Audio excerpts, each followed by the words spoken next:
we're going to do the ultimate steak sandwich. I have a beautiful piece of filet mignon that is caramelizing away. And the most important thing is when you see that color?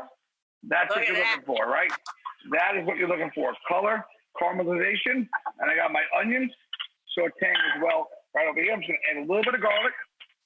I'm going to take this filet mignon and I'm going to put this right into about a 400-degree oven for approximately 15 minutes or so until we get an internal temperature of about 125 degrees, 130. Let it rest just like I have here.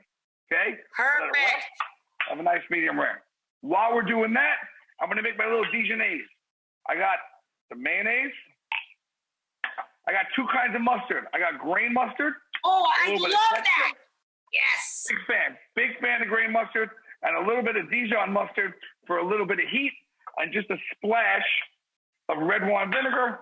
And of course, we always season everything with a little bit of kosher salt and black pepper. We mix that up. That is perfect. I love the two mustards in there. Beautiful. Yep.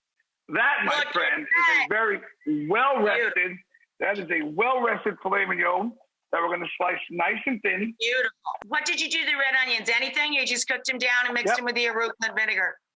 Caramelize the red onions for about 15, 20 minutes, low and slow. I added some chopped garlic, seasoned it with salt and pepper, a little bit of splash of red wine vinegar. I caramelized those. I just mixed them with some arugula, which we're going to top the sandwich with. All right. I toasted my ciabatta, right? Always toast your bread. You know that. Yes. Toast the bread, get it nice and crusty. I slathered that up with my Dijonnaise.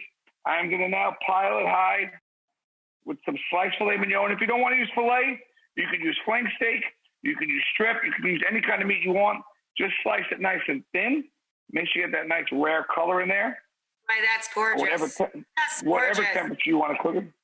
Then I got some Gruyere. You can use Gruyere. You can use Swiss. Wow. You can use cheddar. So we're going to put a few slices there. Okay, then most importantly, we're going to go to the broiler and we're going to melt that cheese right over the top. Oh, my God. Just for a second or so. While that's going, I'm going to take a little bit of Dijonnaise, right? We always put the condiment to all sides, right?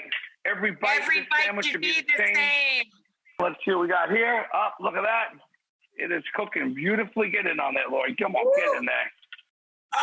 Look at that. That's exactly what we're looking for. She's like, easy for you to say. I'm getting a facial. That is 100% true. You can definitely feel the heat from the broiler. No question about it. But some beautiful. By the way, this right here, if you just ate this steak sandwich just like that, that to me is a glorified cheesesteak. That would be the greatest cheesesteak you have. Yes. But yes, because we're in the middle of a pandemic and because this is the ultimate steak sandwich, a little bit of roasted red onion and arugula goes a very long way. And to me, just really brightens up the whole sandwich. And why not? A little bit of black pepper over the top. I'm going to close these bad boys up. Woo! Just like that. Yeah, I think that was a home run.